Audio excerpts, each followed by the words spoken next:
Bueno, perfecto. Bueno, ante todo, les quiero agradecer la presencia de compartir esta 40 minutos aproximadamente. Yo tengo previsto una presentación que estará en el orden de los 35 o 40 minutos y después, si hubiera interés de hacer alguna consulta o de compartir, muchísimas gracias y por supuesto voy a intentar responderlas. La temática, bueno, como dice aquí, es un poco hablar un poquito de los desafíos de la gestión del agua ante el COVID-19. Esto en realidad comienza, yo comienzo a trabajar en este tema prácticamente en marzo. Ustedes saben que el 11 de marzo se declara la pandemia y el 22 de marzo es el Día Internacional del Agua y el 31 de marzo el Día Nacional del Agua en Argentina. Y yo normalmente, digamos, como responsable del Comité Permanente de los Congresos Nacionales del Agua, para esas fechas suelo hacer un escrito, y entonces, claro, en ese momento, a 11 días de haberse declarado la pandemia, cuando la realidad todavía era un poco lejana para nosotros, pero me pareció oportuno comenzar a relacionar la temática del agua con el COVID-19, con la pandemia que se venía y que, bueno, eso fue alrededor del 22 de marzo. Preparé un material, lo compartí con varios colegas y les agradó y después seguí trabajando un poquito. Entonces, en realidad es un material que yo voy a compartir con ustedes, pero que lo fui elaborando a lo largo del mes de abril, se los estoy mostrando a ustedes hoy, y espero que genere algunas ideas como para trabajar de aquí en adelante. Evidentemente que también se ha avanzado sobre esto. Yo voy a ir pasando, vamos a ver si puedo avanzar. Bueno, ante todo quiero hacer tres agradecimientos. El primero al Centro Argentino de Ingenieros porque me permite hacer esta presentación. Felicito este tipo de contactos realmente y que se permitan en toda esta época porque es muy importante que entre los profesionales de la ingeniería podamos compartir puntos de vista.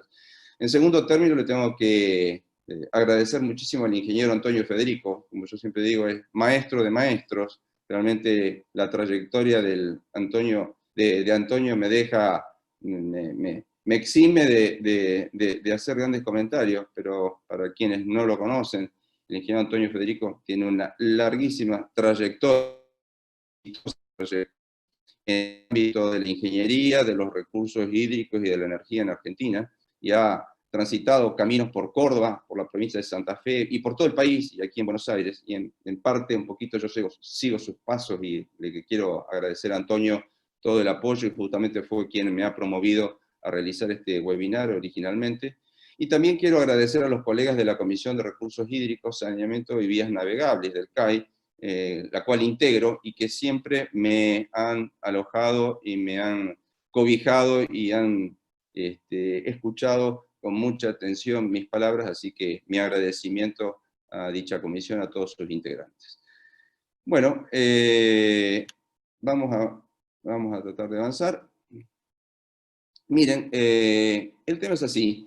Yo he preparado esta presentación que básicamente sigue 4 puntos. Una pequeña introducción, ya me voy a referir a estos temas de la epidemia y algunas heterogeneidades a nivel mundial. Luego voy a estar hablando de 2 aspectos que me parecieron en su momento y que siguen pareciendo tremendamente importantes para realizar la temática, que es el grado de urbanización y la seguridad hídrica. Yo le voy a dedicar unos buenos minutos a la combinación de estas 2 cuestiones, el porcentaje de urbanización en distintas partes del mundo y la seguridad hídrica.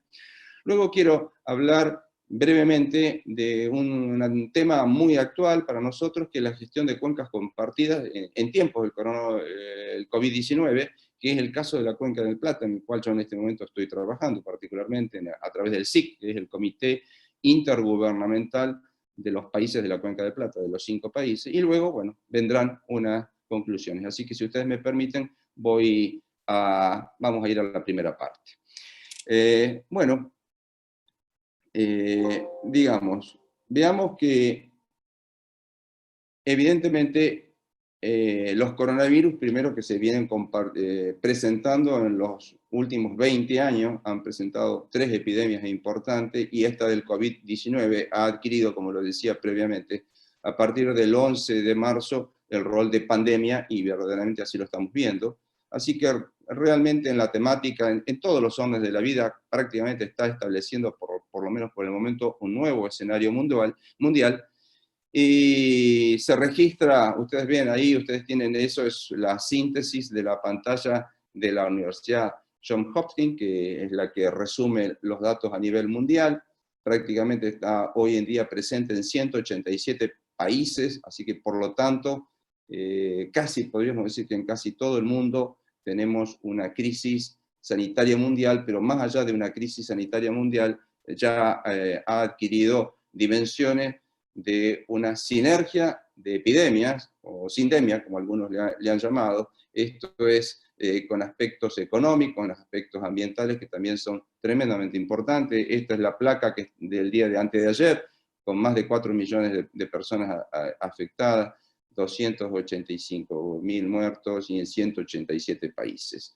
Ya más particularmente el caso de Argentina, nuestro país, hoy en día con el orden más de 6.000 personas afectadas, más de 300 fallecimientos lamentablemente, y bueno, un panorama que todos los días lo estamos atravesando, me exime de seguir ampliando sobre este particular, pero sí permítanme mostrar algunas pequeñas cuestiones, por eso digo nuevo escenario mundial, y por la brevedad he tomado un país que me resulta muy familiar, porque yo he estudiado y he estado viviendo allá en Francia. Ustedes pueden ver, luego de 55 días de confinamiento, esto es el diario Le Figaro de 2 días atrás, bueno, representando con algunas fotografías a su izquierda la ciudad de París prácticamente desierta, también situaciones como la que hemos vivido aquí, supermercados desabastecidos, farmacias sin cantidad de máscaras o de barbijos, y tampoco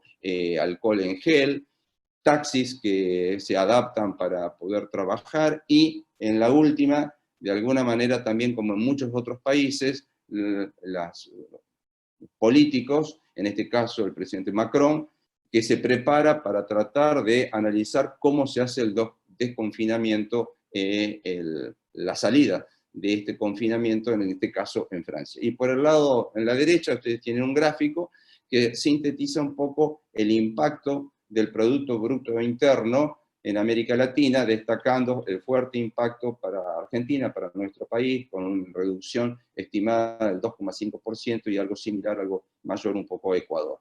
También un comentario de un colega desde Francia, hablando sobre la situación económica mundial, que dice, bueno, la economía no está preparada, no está lista para un consumo mínimo como la que se ha dado, así que realmente creo que hoy en día todavía en materia económica no hemos visto, y no sé si está totalmente identificado, todas las implicancias que tendrá esta situación.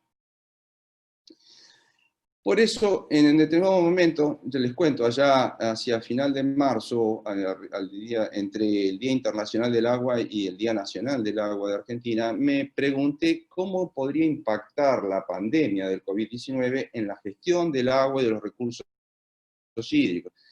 La primera situación que uno piensa y que uno tiene que reconocer es que el mundo es tremendamente heterogéneo en sus 5 continentes, y a su vez dentro de los continentes en sus países, y por su vez dentro de los países.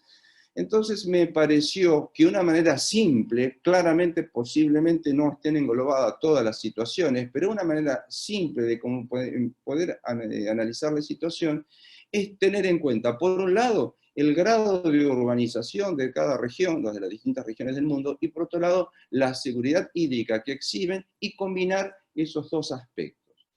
Ahí ustedes pueden ver 2 mapas a la izquierda, en la parte inferior a la izquierda, tienen de alguna manera el grado de urbanización que tienen los países, y pueden ver que América del Sur, y particularmente Argentina, se destaca por el alto porcentaje de urbanización, El mundo, ya lo vamos a ver, tiene un porcentaje de urbanización nunca visto, pero Argentina está con el 94%.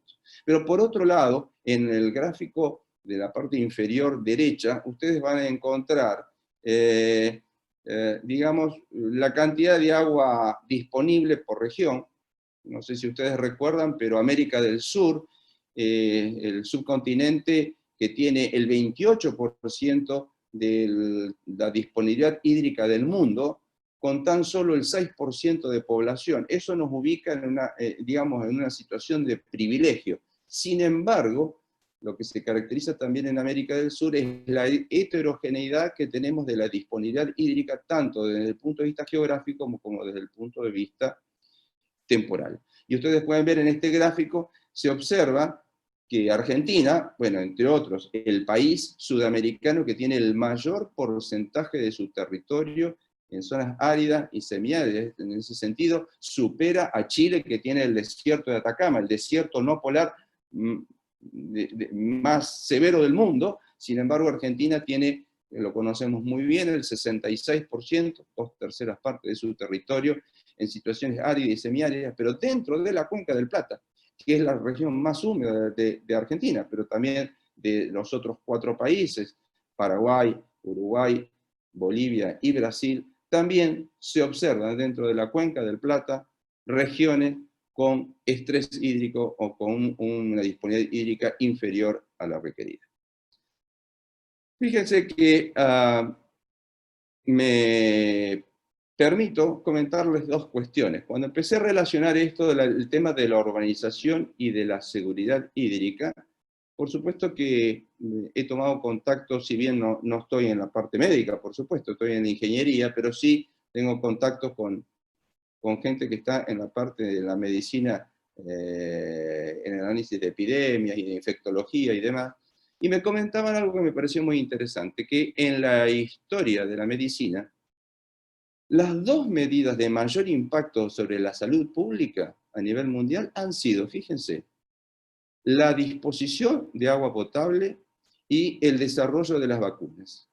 Inclusive, las 2 cuestiones estas, la disposición del agua potable y el desarrollo de las vacunas, superaron el descubrimiento de los antibióticos, es decir, el impacto, ¿no?, del descubrimiento de los antibióticos, nada menos que los antibióticos, que la radiografía y que los trasplantes.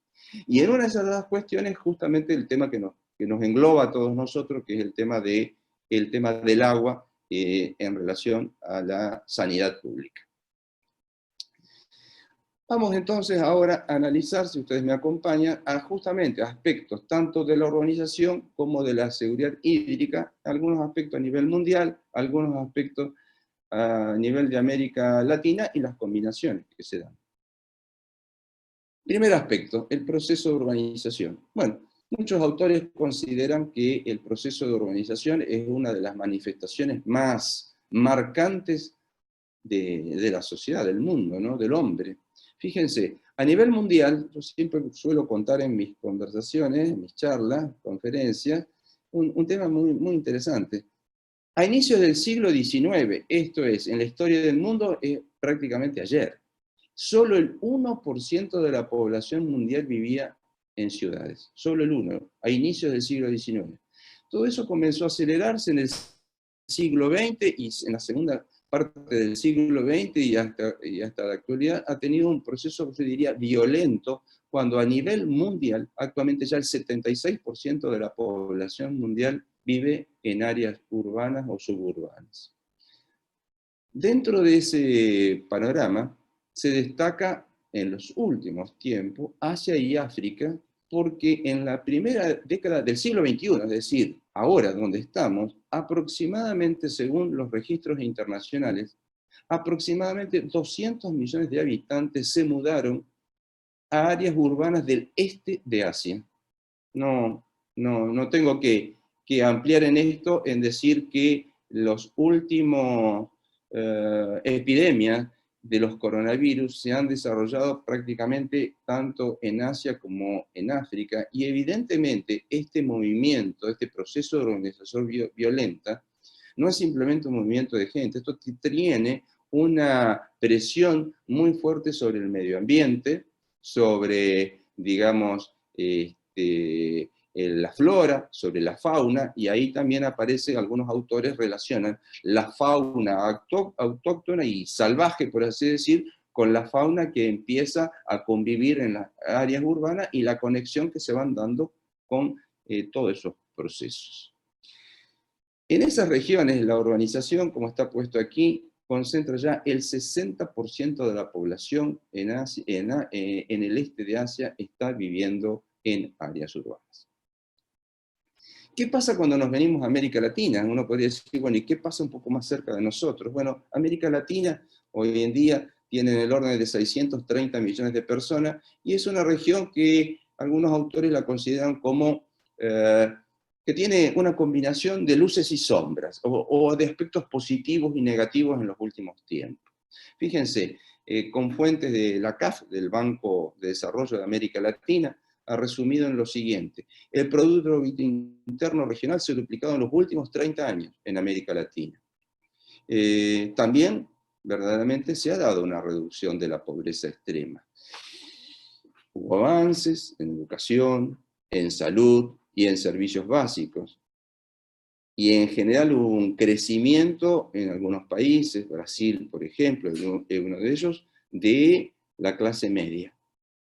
Sin embargo, seguimos dependiendo muchísimo de las exportaciones de materia prima, de commodity.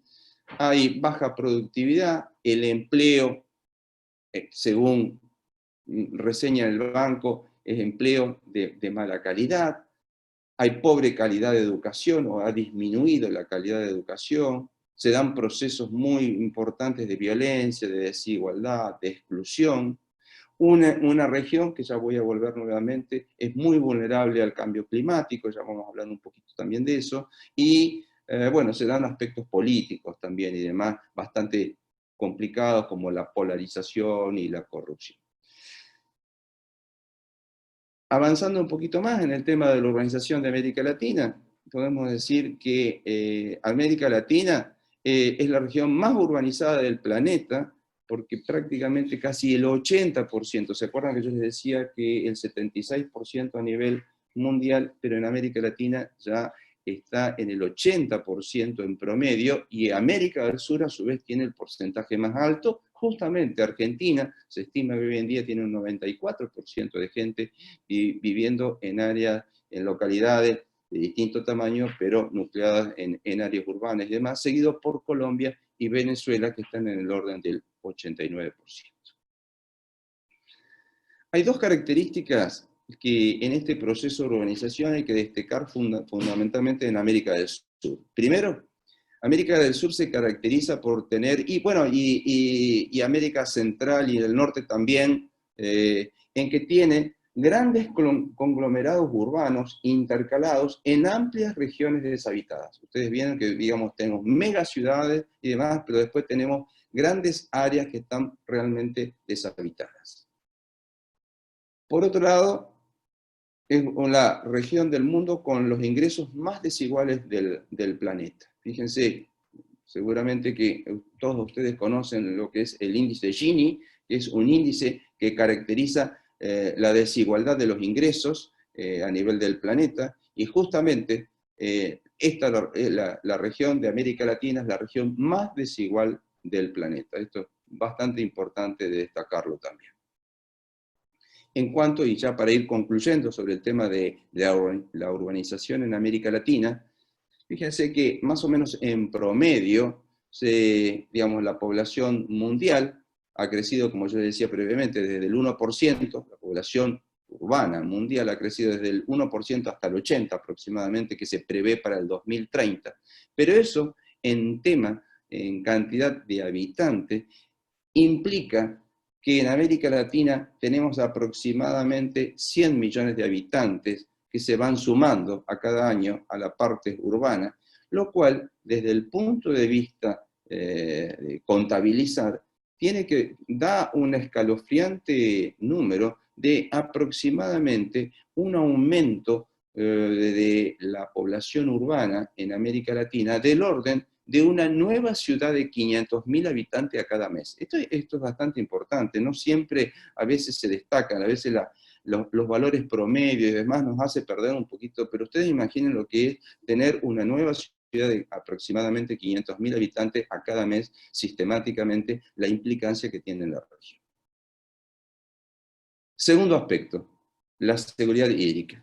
Bueno, yo creo que todos quienes me acompañan en esta conversación, en esta conferencia, prácticamente conocen muy bien el concepto de seguridad hídrica como cantidad adecuada de agua de calidad aceptable, ¿no es cierto?, para la vida, para el bienestar humano y el desarrollo socioeconómico.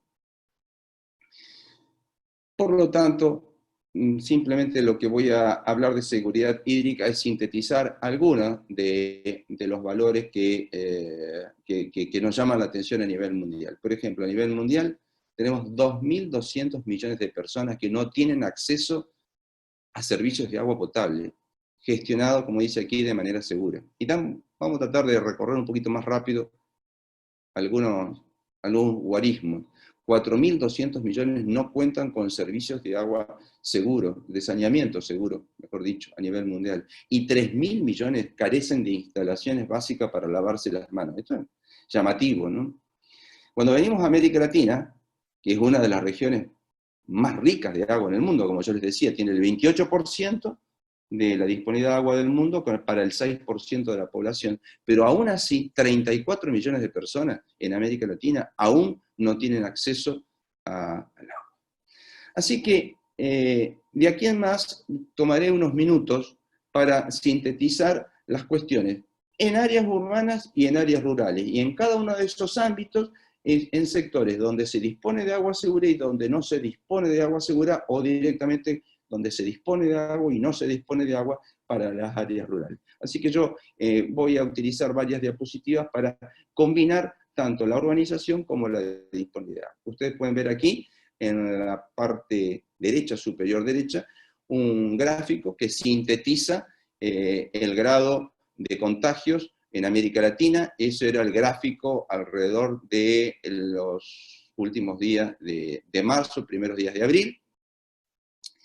Ya un poco más avanzado, fíjense, alrededor de los primeros días de abril, ya teníamos 24.000 casos de contagio en América Latina, y mucho más recientemente, como dice aquí abajo, ustedes lo pueden ver, el 11 de mayo, ya teníamos a nivel mundial casi 380.000 casos, número de contagios en función del tiempo con el coronavirus en América Latina. Entonces, si me acompañan, vamos a tratar de recorrer qué pasa en las áreas urbanas que tienen agua, que disponen de agua segura, de las que no disponen, y luego qué pasa brevemente también en las áreas rurales. Bueno, en general, nosotros podemos decir que en áreas urbanas que disponen de agua segura, prácticamente la primera idea que nos viene en la temática de relacionar el agua con el COVID-19 tiene que ver con el agua de bebida humana, el saneamiento y la higiene personal. Un análisis más o menos rápido diría que prácticamente no se han observado hasta ahora problemas en el agua corriente, se puede decir que se puede seguir bebiendo, los métodos convencionales de tratamiento eliminan o inactivan el virus, no se ha observado en términos generales en el agua de bebida problemas asociados al COVID-19. En el saneamiento, si bien hay algunas evidencias que se ven, algunas trazas del virus en el saneamiento, pero por el momento no es un tema, si bien se lo está estudiando Francia, lo está estudiando Israel, entre otros países y demás, sobre todo lo que tiene que ver a veces con los desagües de sectores hospitalarios y demás. Justamente algo de eso se comentaba los otros días en un webinar asociado justamente al tema de la pandemia, pero en términos generales podríamos decir que no hay evidencias hasta la fecha de transmisión a través de las aguas residuales, y en general no hay recomendaciones específicas para los operarios que trabajan en las plantas de saneamiento. Y en cuanto a la higiene personal, bueno, asociado al lavado de manos, que es clave para la protección de la salud pública, y lo único que, si disponemos de agua segura, en este caso lo que se requiere es intensificar la costumbre del lavado de manos y demás. De todas maneras, cuando uno analiza esto, dice, bueno, pero ¿cómo es la cuestión? Porque hay áreas urbanas que disponen de agua segura, que estamos en países desarrollados de Occidente, y sin embargo han tenido los problemas que se han visto en Italia, que se han visto en España, en Francia, en Alemania, en Estados Unidos, que son países desarrollados. Entonces, evidentemente, no es solo una cuestión de porcentaje de urbanismo y de disponibilidad de agua segura, sino también a otros elementos adicionales, como yo he colocado aquí, que son la rapidez para promover el aislamiento social por parte de cada país, la concientización de la población y la conducta comunitaria que se observa en cada región, y a su vez, fundamental también, la capacidad de resiliencia de los sistemas de salud, muy asociado a esto.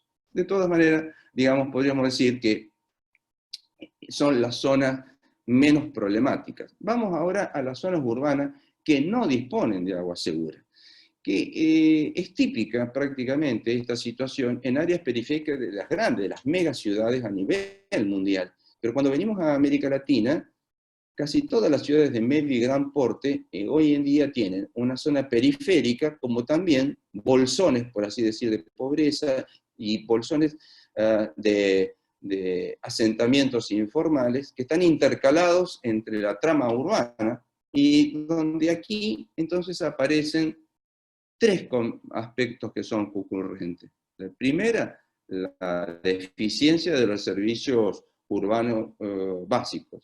El segundo, habitacional de los sectores, que tienen mucho que ver uno con el otro. Y el tercero, un poco también asociado con los anteriores, un poco la tendencia cultural y demás a compartir un poco más la calle en esas áreas, justamente por el déficit habitacional y por los problemas que tienen que ver con los servicios urbanos básicos. En ese caso, las recomendaciones de la Organización Mundial de la Salud, de lavarse las manos, la higiene y demás, no resultan tan fáciles de ser cumplidas. Son muy claras, pero no resultan tan fáciles. Cuando venimos a América Latina, para referirnos a estas áreas urbanas que no disponen de agua segura, fíjense que según el Banco, la CAF, el Banco de Desarrollo de América Latina, indica que 184 millones de personas son pobres actualmente en América Latina, y más de 60 millones son extremadamente pobres. Pero a su vez, 31 millones no cuentan con el servicio de agua y saneamiento. A su vez, la Organización Panamericana de la Salud indica que la tercera parte de la población no tiene acceso a la salud pública gratuita. Entonces se va generando un combo, ¿no? En toda la cuestión de la relación del agua, el saneamiento, las condiciones socioeconómicas y la expansión del virus. Pero no solo, hay otros aspectos que también. Fíjense, entre los aspectos más vulnerables asociados al COVID-19 también están los problemas, las áreas, muchas veces muy asociadas a las grandes ciudades, las mega ciudades. Lo tenemos en Buenos Aires, lo tenemos en el conurbano, en el AMBA, y en muchas otras regiones del interior de Argentina y en otros países también, los problemas de contaminación de aire que generan problemas respiratorios y que ya de por sí se suman a, digamos, la problemática del COVID-19 o son más sensibles a la problemática del COVID-19. Ahora bien, tal vez aquí quiero detenerme específicamente porque hasta ahora prácticamente le he dado o hemos visto la relación del COVID-19 con el agua potable, con el saneamiento, y pareciera, yo lo que noto es la sensación que al cabo de las últimas semanas es que prácticamente la única relación de los recursos hídricos con el COVID-19 serían el agua potable y el saneamiento, pero me parece a mí, en lo personal, que eso es una visión un poco estrecha, porque hay que ver una situación mucho más amplia. Por ejemplo, hay otros aspectos de los recursos hídricos, como son los eventos extremos, por ejemplo, las inundaciones, ya vamos a hablar de la sequía también, las inundaciones urbanas, fluviales y pluviales, que producen, en términos generales, un deterioro muy importante del hábitat, y que no necesariamente se tiene que haber producido en esta semana, se pueden haber producido previamente, pero que generan condiciones para la actualidad. Fíjense, América Latina es considerada ya a nivel mundial, esto ya casi ni se discute, que es la región más vulnerable del planeta a desastres naturales. Y dentro de los desastres naturales, las inundaciones, ya desde la década del 70 hasta el 2013, pero esto ya en los últimos tiempos se ha inclusive exacerbado. La problemática más seria que genera es el tema de las inundaciones, que a su vez la variabilidad y el cambio climático han profundizado esta tendencia, como también la de la sequía, es decir, de los eventos extremos. Ahora bien, ¿qué pasa? En América Latina sabemos que, entre otras cuestiones, tiene un fuerte impacto el niño. El niño, por ejemplo, en la Cuenca del Plata, entre el 2016 y el 2018 hemos tenido severas inundaciones en la Cuenca del Plata, no a nivel de los ríos en sí mismos, pero sí hacia el interior de las cuencas. Por ejemplo, en Argentina, en toda la región central se han producido, y productivas se han producido inundaciones severas que ustedes deben recordar, prácticamente en parte del 2016, 14, 15, 16, 17, 18, es decir, hay una sucesión de años. ¿Eso qué ha generado? Ha generado, entre otras cuestiones, la expansión del hábitat para los vectores de algunas enfermedades. Comenzando del tema de los mosquitos, vectores, digamos que ustedes lo escuchamos a diario, la prevención que tenemos que tener hoy en día, no solo con el COVID-19, pero que está también relacionado con el dengue, la chikungunya, zika y fiebre amarilla, que en realidad en algunas regiones los servicios de salud ya están sobrecargados, es decir, en áreas de Argentina como el norte de Córdoba, en el norte de la provincia de Santa Fe, Chaco y demás, en Paraguay totalmente, Paraguay ha sido verdaderamente una epidemia de dengue y demás, entonces ha sido tremendamente importante, tal vez eclipsado por el COVID-19, pero que reacciona también en de cómo las inundaciones han generado condiciones para todas estas cuestiones y han impactado sobre servicios sanitarios no preparados. Algunos autores, inclusive, fíjense, consideran que en América Latina existe una verdadera pandemia de enfermedades relacionadas con el agua, y que es menos comentada que el COVID-19, pero que también está relacionada. Fíjense, ahí en la parte derecha he puesto una pestaña donde ustedes pueden ver algunas de las enfermedades relacionadas con el agua, como la lepra, el chagas, el paludismo, el dengue, la malaria, la tifoidea, la diarrea por parásitos, entre otras, que realmente tienen que ver y que realmente posiblemente no se han analizado a nivel regional con la importancia que tiene el caso. Vamos a dejar un poquito las áreas urbanas y vamos a ir rápidamente a las áreas rurales con acceso al agua. Bueno, aquí la situación es totalmente diferente, un poquito, porque en las comunidades rurales lo que se da es la dispersión de la población en el campo y en general en condiciones de aislamiento o en las pequeñas localidades. Ahora, esto juega, atención, esto juega un doble rol. Por un lado, minimiza la exposición de los pobladores a ser contagiados por el COVID-19, eso es muy claro. Pero también hay un incentivo de la población urbana, ni bien pueda, o ni bien puede o lo hace, como lo hizo algunos fines de semana en Argentina, como se vio que se hizo en España, trasladarse a zonas protegidas, por así decir. Entonces, eso es un problema. Y lo mismo ocurre con las zonas turísticas. Hace pocos días había colegas que me decían, miren, el primer día que yo pueda, tomo la familia, el auto, y me voy, no sé, a algunas zonas turísticas, y justamente ahí hay pequeños poblados enmarcados en paisajes muy bonitos y demás, pero que también ahí se juega un doble rol, porque entonces ahí, si tenemos acceso al agua, prácticamente lo que está en juego ahí no es tanto la disponibilidad del agua, sino que el sistema de sanidad en esos lugares esté preparado para a un escenario de aumento muy importante de población, que se puede dar en el verano, que se da en el interior de Argentina, en Córdoba, que se da en la costa, pero que se da en verano y no en una situación de pandemia. En una situación de pandemia eso es realmente muy preocupante. Y no solo se ha dado en Argentina, se ha dado también en otros. Peor aún son los problemas de las áreas rurales sin acceso al agua. En ese sentido, fíjense, en América Latina, 21 millones de personas viven en áreas rurales sin acceso a un servicio adecuado de agua potable. Y 46 millones no disponen de instalaciones de saneamiento básico. Por lo tanto, esa falta de servicios básico, como yo he colocado aquí, ya acentúa un nivel de vulnerabilidad de esa población que, ustedes ubíquense, estoy hablando de áreas rurales sin acceso al agua, que se dan dentro de la Cuenca del Plata y que se dan dentro de Argentina. Yo he colocado aquí un caso, que es el caso de Salta, que seguramente para aquellos que sean argentinos se recordarán lo que pasó en enero y en febrero, donde en esa región hay 33.000 hogares sin acceso al agua potable y con necesidades básicas insatisfechas. También se indica que el 75% de las poblaciones originarias no accede a fuentes de agua segura para su consumo.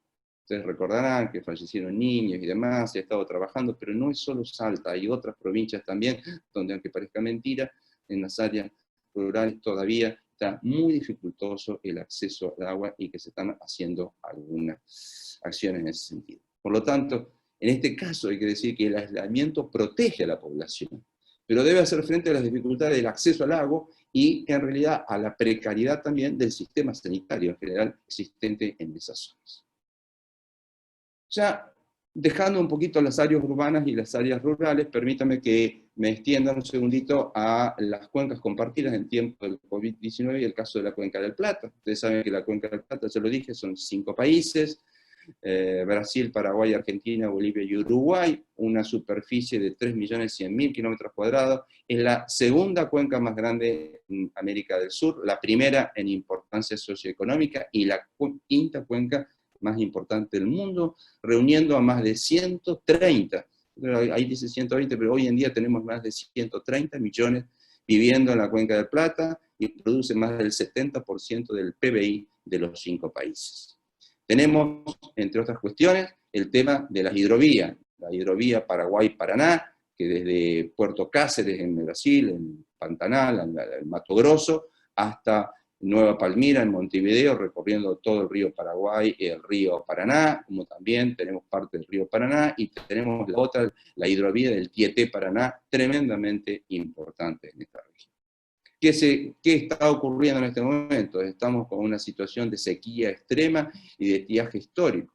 Ustedes tienen a la izquierda 2 fotos. La primera es del río Iguazú, prácticamente seco, y el segundo es la manta protectora del túnel subfluvial.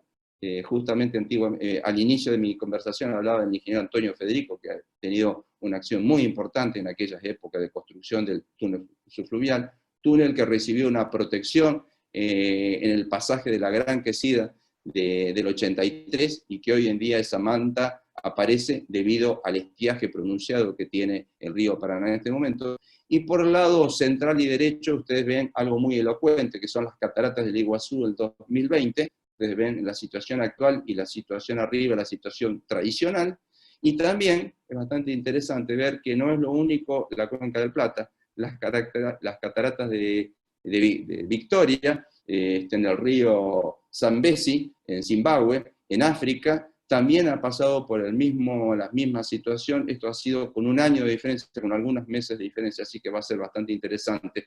Todavía no lo hemos analizado, pero va a ser interesante analizar estos procesos a nivel mundial. Lo que ustedes ven aquí, ya para ir más o menos cerrando todo esto aquí, es ustedes la serie completa, los niveles del puerto de Santa Fe, tomado como referencia del Paraná Medio, del sector del Paraná Medio, en el territorio argentino, desde el año 1905 hasta el año 2020, perdón. Y ustedes pueden ver ahí, yo he trazado una línea en rojo, que es la década del 70, a partir de ahí comienza a producirse un aumento en las lluvias, se observa un aumento en las lluvias, pero a su vez la construcción de un conjunto de represas en Brasil, y que hacen que claramente se eleven los valores mínimos. Ustedes pueden ver que hay prácticamente un equilibrio en los valores mínimos, con un gran aumento, pero eso hizo también que nos desacostumbremos al estiaje, o a la sequía, o a la bajante, como algunos le llaman. Y ustedes pueden ver ahí, el puntito rojo indica el valor del día de hoy, que realmente es muy problemático, y eso ha generado problemas, primero, en el abastecimiento de agua, justamente en medio de la pandemia, es decir, en medio de la necesidad de proveerle agua a la población. Problemas de electricidad, problemas de navegación, creo que bastante se ha comentado sobre los últimos días, sobre el impacto que produce en la hidrovía y en la exportación, y esto también tiene que ver con los recursos hídricos del COVID-19, porque la pandemia no es solo sanitaria, tenemos un problema económico en la región muy importante, y donde en el momento en que deberíamos priorizar nuestras exportaciones, estamos con problemas de flete a nivel fluvial. También problemas con la fauna, por depredación de nuestras poblaciones, esto se ha dado en Paraguay, se ha dado en Argentina también, problemas de estabilidad de margen, que no son menores para algunas localidades muy importantes, costeras muy, muy importantes, y también otras. Es decir, que se genera un conflicto, porque en realidad lo que prima hoy en día es una gran sequía en la Cuenca del Plata, pero también hay alguna falta de coordinación entre los países, entonces también lo que se ve aquí es la necesidad de coordinar mejor. Fíjense, yo he puesto así muy rápidamente, el aislamiento social preventivo en todos los países al mismo vez llevó a una brusca desaceleración de la producción industrial. Con eso, una disminución de la necesidad de generar energía. A su vez, las cuencas hidrográficas están afectadas por sequía. Claramente hay una tendencia de los operadores a aumentar,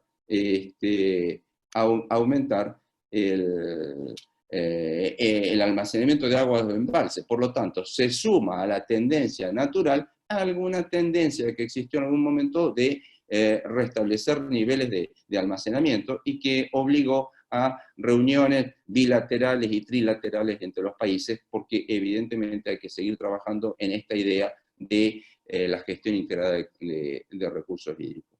Ya para casi finalizar, mostrar que las perspectivas climáticas, esto es lo que tenemos aquí al medio, es el índice del Niño, en rojo, tiene una tendencia a generar lluvias muy importantes, en sequía La Niña, sequías muy importantes, y bueno, hemos tenido un pequeño problemita, vamos a tratar de si no, lo comento. Disculpen, pero un pequeño problema de patas, pero simplemente lo que quiero resaltar, quedaban las conclusiones puedo comentarlas si se escuchan. Ingeniero, ¿puede volver a compartir si quiere? Sí, vamos a ver. El Sí. PPT. Vamos a ver si compartimos. De todas maneras, lo único que queda es prácticamente las conclusiones, no es mucho más. Creo que ahí estamos. Ahí ¿Sí? está. Gracias, muy amable. Primero, las enfermedades infecciosas son enfermedades sin fronteras. Es decir, yo he tratado de relacionar las cuestiones urbanas y ahí diciendo, bueno, en una misma ciudad tenemos zonas con problemas, zonas sin problemas, pero en definitiva, lo que estamos viendo, ya se está viendo hoy en día, es decir, son sin fronteras. Es decir, un problema que tenemos en un barrio termina afectando a toda una localidad o a toda una región. En un mundo global, las precauciones sanitarias tienen que ser globales. Esto es para el análisis, pero claramente eso es tremendamente importante. Sigamos. La gestión del agua y el saneamiento, bueno, es tremendamente importante, urge trabajar, digamos, en las áreas urbanas, y todo indicaría que si tendríamos que prevalecer en este momento, tendríamos que trabajar fundamentalmente en las áreas urbanas más vulnerables. Digamos, si tenemos que elegir un desarrollo, digamos, en cuanto a la gestión del agua y el saneamiento prioritario, y tenemos que hacerlo junto a los servicios de sanidad. Días pasados escuchaba a un colega de Guatemala que reflejaba un estudio realizado en establecimientos de salud de México, de Perú, de Bolivia, de Paraguay y un par de países más, pero que no recuerdo exactamente, y comentaban que se ha detectado que en los establecimientos de salud analizados, el 14% tienen problemas aún todavía hoy en día de acceso al agua, el 18% tienen problemas de no contar con servicios de tratamiento de residuos locales, y el 25% no realiza clasificación de los residuos sólidos. Así que toda la cuestión de la gestión del agua, el saneamiento y los servicios de sanidad urge analizarlo de manera en conjunto. Pero por otro lado, y también lo que quiero rescatar, es que no nos podemos quedar nada más que con el agua. Es muy importante el agua potable, el agua segura para la población, pero también están otros aspectos de los recursos también se relacionan, como lo comenté, asociados a inundaciones, sequías, electricidad, etc. Y finalmente, en síntesis, creo que todos lo conocemos, pero es que todos estos aspectos necesitan el abordaje con una visión estratégica para definir políticas de Estado, que nos permita claramente priorizar cuáles son las inversiones en esto y realizar acciones concretas. A modo de conclusión, lo que yo diría es, este material que yo les he presentado es casi como, diría, una visión de arriba hacia abajo, es decir, una visión global. Propositalmente no he entrado en detalles en Argentina para no crear problemas, pero sí ahora cabría, como segundo paso sobre este análisis, comenzarlo a trabajar a nivel país, a nivel de provincia o a nivel de áreas urbanas. Es todo, yo les agradezco muchísimo y estoy a disposición de cualquier consulta. Gracias.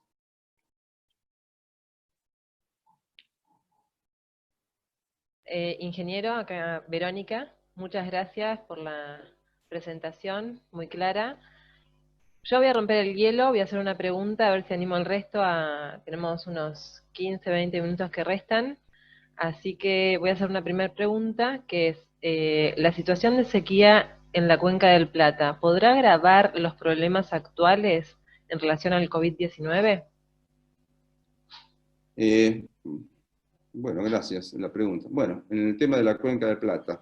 El tema de la Cuenca del Plata es claramente una cuenca compartida por 5 países, y lo que se ha visto recientemente es la necesidad de Argentina de tomar contacto bilateral con Brasil, y luego también hizo lo mismo Paraguay con Brasil para definir situaciones importante en primera instancia por el abastecimiento de agua, sobre todo a localidades de la provincia de Misiones, en Argentina, y también localidades paraguayas.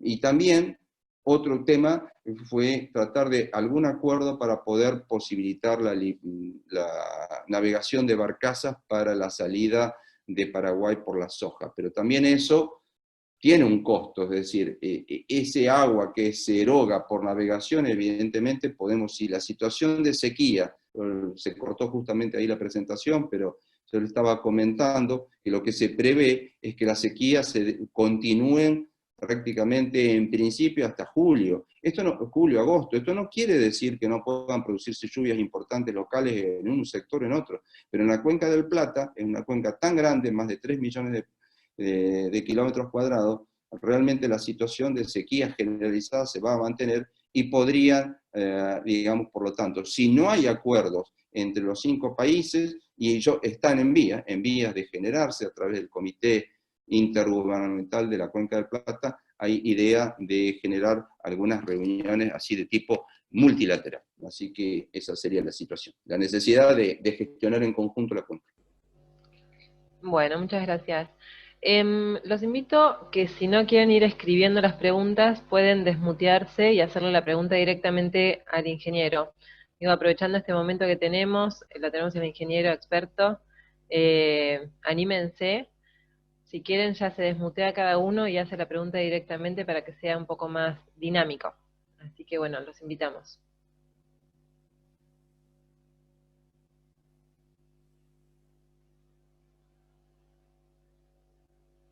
Ingeniero Federico, se tiene que desmutear.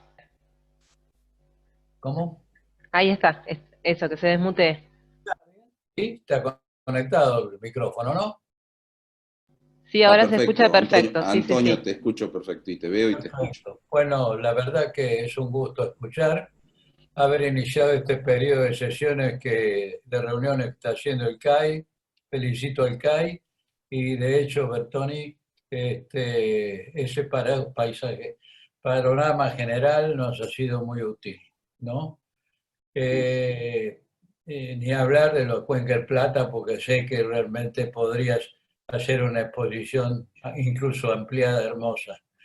Hay un programa que van volviendo a lo local, que quizás con conversaciones con la gente de Hídrico, hablan de una inversión, por Dios, de 8.500 millones de pesos para pequeñas obras en 300 municipios en el interior y en el capital y en el AMBA, y 23 provincias, ¿no? Lo manifiesto porque sería importante tener el seguimiento, según dice que es con motivo del COVID-19. Pero es una cosa que quería saber si más o menos había algo de eso. Sí, Antonio, sí, está claro. Por eso yo decía recién, un poco lo que yo he presentado es un panorama general como para hablar, como para dar pie a todas estas cuestiones y desde un cierto punto de vista, si se quiere, como para organizar las cuestiones, ¿no es cierto? Pero claramente, es lo que dije recién, ahora hay que entrar en la visión de abajo para arriba, por decir, y es lo que estás comentando, Antonio, justamente ese tipo de cuestiones. Estoy en contacto con Recursos Hídricos de la Nación, están trabajando en eso, entre otros está José María Regueira, un colega de aquí de Buenos Aires que algunos conocerán, y está Gustavo Villauría, también en Recursos Hídricos, y hemos estado en contacto. Pero en este momento, bueno, yo no estoy trabajando específicamente en la Secretaría de Recursos Hídricos, hoy en día llamada Secretaría de Infraestructura y Política Hídrica, ¿no? Tradicionalmente siempre le decimos recursos hídricos, quienes somos del ambiente, pero yo no estoy trabajando, podrán ellos después hablar, pero sí, estamos en contacto y sé que están trabajando en eso, y en ese programa que has dicho se ha difundido y creo que se le está dando absoluta prioridad. Creo que en realidad la prioridad venía ya de antes del COVID-19, ya creo que el actual gobierno ya en diciembre manifestó ese tipo de acciones, ¿no es cierto?, en un conjunto de localidades, pero claramente entiendo que se van a tener que reforzar ahora con esta pandemia. Perfecto. Ahí va a hablar Luis María Calvo y luego tengo una pregunta que tengo por escrito también. Le doy la palabra a Luis María Calvo. Bueno, Juan Carlos, felicitaciones una vez más, muy claro en tus expresiones. A mí me cabe una reflexión que es la siguiente. Es un punto de partida lo tuyo, la charla, porque marca algo que no lo tenemos muy relacionado.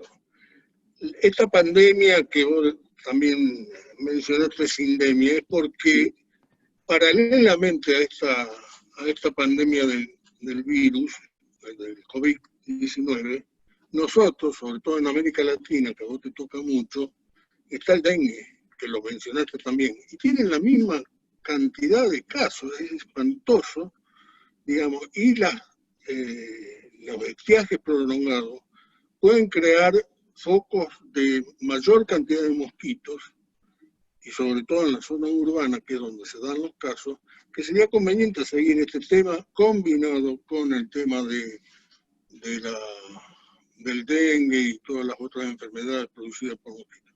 Desde ya mis felicitaciones porque me encanta este tipo de cosas y creo que hay que seguir adelante. Y vos más que nadie haciendo la punta. Gracias. Bueno, gracias, María, te agradezco mucho. Bueno, sí, justamente, por eso yo comentaba, fíjate que es extremadamente importante la temática, para mí, ya en los primeros días de marzo, enseguida cuando apareció, dije, bueno, y nosotros como comunidad hídrica, por así decir, de América Latina, de la Cuenca del Plata y de Argentina, ¿cómo reaccionamos a esto? Y parecía que de entrada no teníamos ninguna reacción, después empezó, y lo que se está hablando es el tema del agua potable, pero y es tremendamente importante, y el saneamiento, claro que sí, pero también hay otros aspectos, como lo que lo comenté, el tema de las inundaciones, con el tema del mosquito, el tema de la sequía, con la falta la cantidad de localidades que se han quedado, que han tenido que realizar urgencias, trabajos para poder solucionar el abastecimiento de agua. Entonces quiere decir que la problemática es bastante más amplia y tenemos que verlo con esa visión integral, ¿no es cierto? Muchísimas gracias, ingeniero Calvo. Bueno, gracias, ingeniero. Voy a hacer una pregunta que escribió el ingeniero Ridelener, que dice así: ¿existen cuestiones legales ante el almacenamiento excesivo de países aguas arriba? Dígame si la repito, ¿eh? No, la entendí bien, voy a tratar de responderla. Bueno, como ustedes se imaginarán, en una cuenca tan grande deberían existir un conjunto de acuerdos. Esos acuerdos no existen en su integralidad hay un acuerdo entre Brasil, Argentina y Paraguay, aguas abajo de la represa de Itaipú y de las cataratas de Iguazú, que lo conocemos como el punto R11, donde tiene algunas implicancias de la forma en que opera la represa de Itaipú para no generar ondas excesivas de crecida. Pero nos está faltando hoy en día, a la luz de todo este cambio climático, de estas variaciones que ustedes pudieron ver, que yo les mostré rápidamente en los niveles del río Paraná y demás, nos están faltando reuniones y necesitamos más diálogo multilateral, negociaciones y acuerdos. Existe hoy en día un buen relacionamiento, pero debemos llegar a esos acuerdos que todavía no están totalmente definidos. Bueno, muchas gracias. ¿Alguien quiere hacer alguna pregunta más? Nos quedan unos pocos minutos para aprovechar. Aprovecho, Ruth hizo una pregunta si se va a compartir la charla grabada, y les comento dos cosas: que la presentación del ingeniero va a estar disponible en la biblioteca del CAI para quien la quiera, y nosotros estamos grabando esta charla, y dentro de una semana se va a compartir por YouTube, va a salir en el newsletter, va a estar avisado, así que bueno, también van a tener este audio. Bueno, ¿alguien más que se anime? O ingeniero, si quiere ampliar algo de lo que comentó. No, a ver, yo no quiero, digamos, aburrirlos con este tema, pero como les decía, para mí yo mismo me fui a lo largo de esta semana, porque ustedes vieron, yo creo que todos, en pocas semanas, cuánto hemos aprendido, ¿no? Y cuán perecedero que se ha convertido la información. A veces uno comenta una cosa, no, esto ya pasó hace una semana atrás, ya ahora estamos, ¿eh? Es decir, por eso yo, cuando analicé esto y le presenté un pequeño escrito, entre otros, al ingeniero Antonio Federico, era un poco para empezar a relacionar en aquel momento que tenía que ver el tema del agua, cómo festejamos el Día del Agua en medio del coronavirus. No había mucho para festejar, digamos, ¿no es cierto? Es decir, sobre todo con los guarismos internacionales que se ven en la temática de agua potable, agua segura y demás. Entonces después me empecé a relacionar y fui llegando a esto. Yo creo que esto es algo así, como lo dijo recién el ingeniero Luis María Calvo, es decir, es casi como una primera etapa, ya lo dije antes. Ahora me parece que sobre esta línea, y espero poder trabajar, y invito a quienes gusten sumarse, trabajar en la misma línea, pero ya tomar como, por ejemplo, otra escala ya Argentina, y luego otra escala alguna provincia, y luego alguna provincia alguna región, para tratar de definir con los recursos que desde la gestión, yo he estado también en la gestión y muchos de quienes me acompañan pues seguramente han estado en la gestión, entonces decir, bueno, si tenemos el panorama un poco más claro, ahora con los recursos económicos, humanos y tecnológicos que tenemos, bueno, ¿cómo reaccionamos en cada una de las regiones, en las áreas urbanas y en las áreas rurales? Y en la gestión, que fue la última pregunta que me hicieron. Así es. El ingeniero Federico creo que quería decir algo. No, sí, ¿No? cómo no. No, simplemente que este tema que abordó recién Calvo y de hecho Bertoni, realmente hay que pensar que tenemos los ríos Paraná y Uruguay, que son juntos pocas veces riqueza de agua dulce como eso. Todo lo que se pueda trabajar en eso, que indudablemente, como bien dijo Bertoni, que requiere acuerdo de países, pero nosotros somos el país de aguas abajo y lamentablemente tenemos que estar muy atentos a este tema. Y en el caso particular de esta bajante extraordinaria, hay que pensar que han quedado incluso tomas de agua potable casi en el aire, ¿no?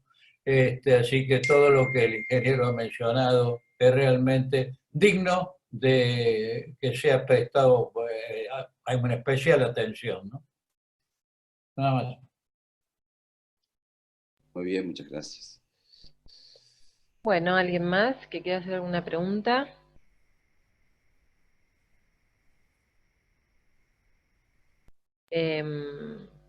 Bueno, quedamos así. Les agradecemos muchísimo a todos por la participación, sobre todo el ingeniero Juan Carlos Bertoni. Es la primera charla virtual que comenzamos con usted, así que es un honor para nosotras también haber podido llevar esto adelante. Y bueno, nos volveremos a encontrar un poquito más adelante, seguramente cuando pase un poquito toda esta situación y a ver cómo quedó la cosa. Así que bueno, ingeniero, muchas gracias y gracias a todos por participar. No, el agradecido soy yo, al CAI y a todos los participantes. Muchas gracias. Gracias, Gracias. hasta luego. Muy Hasta bueno, luego. muy bueno todos. Gracias, ingeniero. Gracias.